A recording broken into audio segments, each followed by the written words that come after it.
თბილისის ერთ-ერთ ყველაზე შთამბეჭდავ ადგილას, თემგაზე, ყენის მთაზე საქართველოს ისტორიისა და სულიერი მემკვიდრეობის უნიკალური მატიანია აღმართული. ეს არის მონუმენტი, საქართველოს მატიანე, რომლის ავტორიც ცნობილი ქართველი მოქანდაკე ზურაბ წერეთელია. გრანდიოზული ქვის სვეტები თითქოს საუკუნეების ისტორიას ინახავენ. თითოეულ მათგანზე გამოსახულია საქართველოს წარსულის უმნიშვნელოვანესი მოვლენები, ქართველი მეფეები, წმინდანები, მწერლები და ის ადამიანები, რომლებმაც განსაკუთრებული ღვაწლი გაიღეს ქვეყნისა და ქართველი ერის წინაშე. მონუმენტზე განსაკუთრებული ადგილი უჭირავს ქრისტიანულ თემატიკას. აქ წარმოდგენილია მაცხოვრის ცხოვრების მნიშვნელოვანი ეპიზოდები და უდიდესი საეკლესიო დღესასწაულები, ხარება, ბზობა, საიდუმლო სერობა, აღდგომა, ფერისცვალება, სულთმოფენობა და მრავალი სცენა სახარებიდან.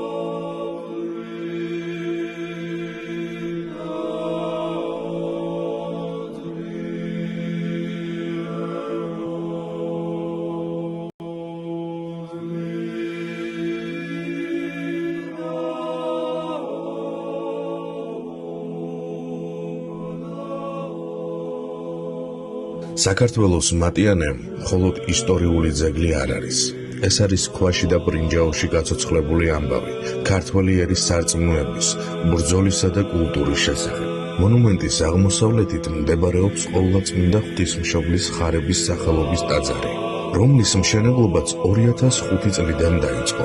შესასვლელ კარებზე გამოსახულია ქართული საეკლესიო არქიტექტურის გამორჩეული ძეგლები: სვეტი ცხოველი, ბაგრატი, გრემი, ანანური, ჯვარი, გელათი, მაღლაანთ ეკლესია და ალავერდი.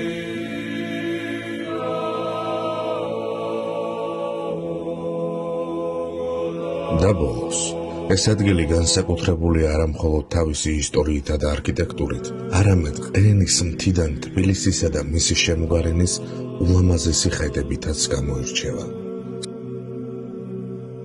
საქართველოს მატიანე, ადგილი, სადაც ქვა საუბრობს საქართველოს ისტორიაზე, ქრისტიანულ სარწმუნოებაზე და იმ ადამიანებზე, რომლებმაც ჩვენი ქვეყნის მრავალსაუკუნოვანი გზა შექმნეს.